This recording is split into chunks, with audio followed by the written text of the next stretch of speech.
CBS News senior security contributor Michael Morrell is with us from Washington. He is a former deputy director of the CIA. Michael, good morning. Good morning, Charlie. What do these airstrikes tell us about what Russia is trying to do, and what is the risk of a wider war? What Putin is trying to do here, Charlie, is strengthen Assad, prop up Assad. That's why he's going after the moderate opposition, because they've put Assad under the most pressure he's been under since the fall of 2012. The reason he's doing that is he does not want Assad to fall, because he really believes that if Assad falls, there'll be more instability in Syria, giving more running room to ISIS, maybe even having ISIS in Damascus. That's why he's doing what he's doing. Does the U.S. believe that? So I don't think Putin is thinking about this right, Charlie. He's absolutely right that if Assad leaves tomorrow with no follow-on government, then you're in a Libya kind of situation with chaos. But the U.S. plan all along is a transition from Assad to another government. That's what we have to have. That's the only solution here. And Putin has just made that much more difficult. How does this complicate things? I mean, you hear President Putin saying that these airstrikes were to carry out terrorists. And in fact, U.S. officials say the attack was not directed at ISIS. If you look at the map where these airstrikes are occurring, gunships and airplanes are near the central city of Homs, where there are few, if any, militants of the Islamic State. Do the U.S.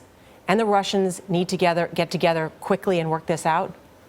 So, Nora, the risk, right, is that we're both flying in the same airspace, in the same country.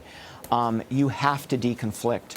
And that deconfliction has to be every day. Every morning, the two sides need to get together and say, we're flying here, you're flying there.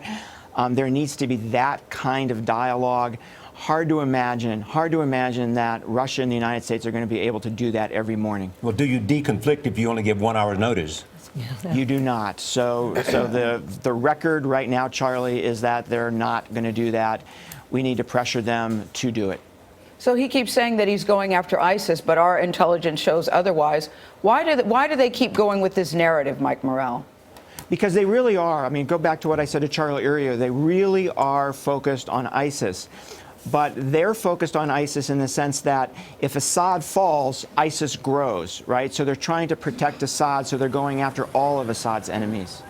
Mike, let me ask you about the historical significance of this. This is the first time Russians have conducted combat operations in the Middle East since the end of World War II.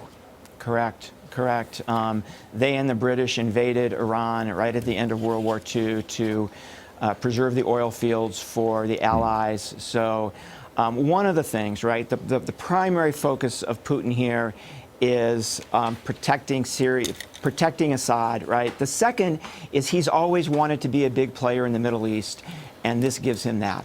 So there's a symbolic aspect to this as well. Thank you so much, Michael.